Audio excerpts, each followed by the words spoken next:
क्या लिखा हुआ है? बिंदु। क्या लिखा हुआ है? बिंदु।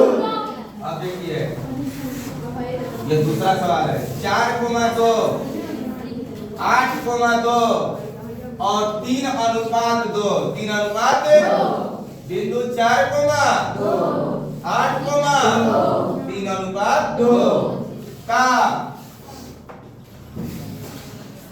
निर्देशांक क्या लिखा हुआ है?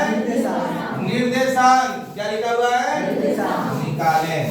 ये पढ़े आप लोग? पढ़े हैं जी? इसको देखिए किस तरह बनाया जाता है। अगर कहीं पर भी निर्देशांक दिखाई दे इस तरह से तो इसका सूत्र होता है विभाजन सूत्र। कौन सूत्र? विभाजन सूत्र। याद रखिएगा। पहले हम x1 लिखते हैं, x2 और m1, फिर यहाँ पर y1 y2 और m2। ठीक है? x1 का मान कितना है? x2 का मान कितना है? m1 का मान कितना है? 3। y1 का मान 2, y2 का मान 2, m2 का मान 2। कोई दिक्कत? निर्देशांक निकालने के लिए कौन सूत्र? विभाजन। कौन सूत्र? विभाजन सूत्र। कहीं पर भी आपको इस तरह से दिखाई दे निर्देशांक, उसका सूत्र होता है विभाजन। क्या होता है? विभाजन सूत्र। अब देखिए इसका सूत्र होता है m1x2 प्लस m2x1 और m1 प्लस m2। ठीक है? m1y2 प्लस m2y1 बट्टा m1 प्लस m। सूत्र बड़ा है लेकिन समझ में आ जाएगा। समझ में आ गया? देखिए m1 का मान देखिए तो कितना है? 3। खाली बैठाया जाता है कितना है? 3। क्या छिपा रहता है?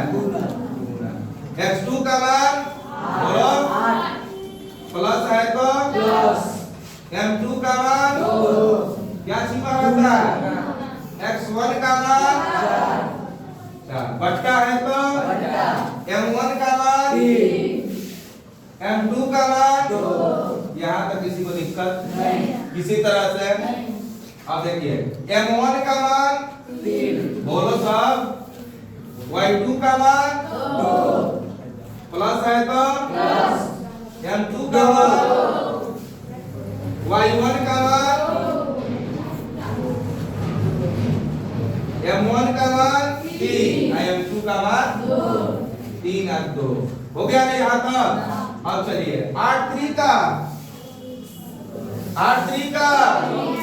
प्लस है तो 4 दूनी बट्टा है तो 3 को 2 को 5 को। अब देखो 3 दूना क्या होता है? 2 दूनी बट्टा है तो 3 2 5। दिक्कत 24 वाट को होता है 32 क्या होता है?